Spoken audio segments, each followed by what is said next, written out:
আজকে এখানে জমায়েত করেছি এই জন্য সকলের কাছে একটু ক্ষমা প্রার্থী, এই কারণে যে জ্যামের কারণে রাস্তায় একটু জ্যাম সৃষ্টি হচ্ছে। তো জ্যামটা হওয়াটা স্বাভাবিক। আমাদের ভিগন্নেসা স্কুল বাংলাদেশে এটা সবথেকে বড় স্কুল। তো এই স্কুলের ছাত্রী সংখ্যা পরীক্ষার্থীর সংখ্যা প্রায় ২৫০০। তো ২৫০০-এর সাথে তো অবশ্যই বাবা মা আসছে, ৭,৫০০-৮,০০০ লোকের একটা গ্যাদারিং হয়ে গেছে। তো এই জন্য দুঃখিত।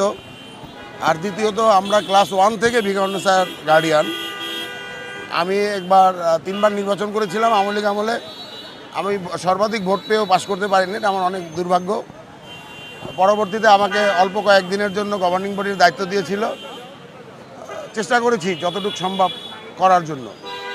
তো আজকে আমাদের 12 বছর স্কুল এবং কলেজ মিলিয়ে এই 12 বছরের যে একটা চাহিদা, গার্ডিয়ানদের সাথে দেখা। আপনারা সকলে জানেন যে ইন্টারমিডিয়েট পরীক্ষার সময় আগে অনেক দিন কলেজ বন্ধ থাকে। আপনারাও যেহেতু লেখাপড়া করেছেন জানেন। তো সেখানে অনেকে গার্ডিয়ানদের সাথে গ্যাপ ছিল। তো এই গ্যাপের কারণে আজকে একটা মিলন মেলায় পরিণত হয়েছে। তো আমরা সবাই আনন্দিত যে আমাদের সন্তানরা পরীক্ষা দিচ্ছে, খুব ভালোভাবে আসছে। সরকারও খুব ভালোভাবে এটাকে দেখতেছে, পুলিশ প্রশাসন অনেকেই আছে, সহযোগিতা করতেছে, আপনারা করতেছেন। সবাই আপনাদের সকলকে ধন্যবাদ এর জন্য।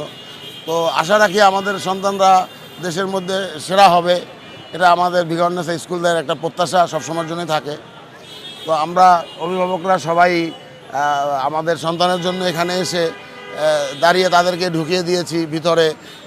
জানি না এখন তারা কিভাবে পরীক্ষা দিবে, বা ভিতরে যারা আছে তাদেরকে সুবিধা দেওয়ার কিছু নেই, কিছুই নেই। আমাদের সন্তানরা লেখাপড়া করছে, তারা পাশ করবে, এটা আমার আত্মবিশ্বাস।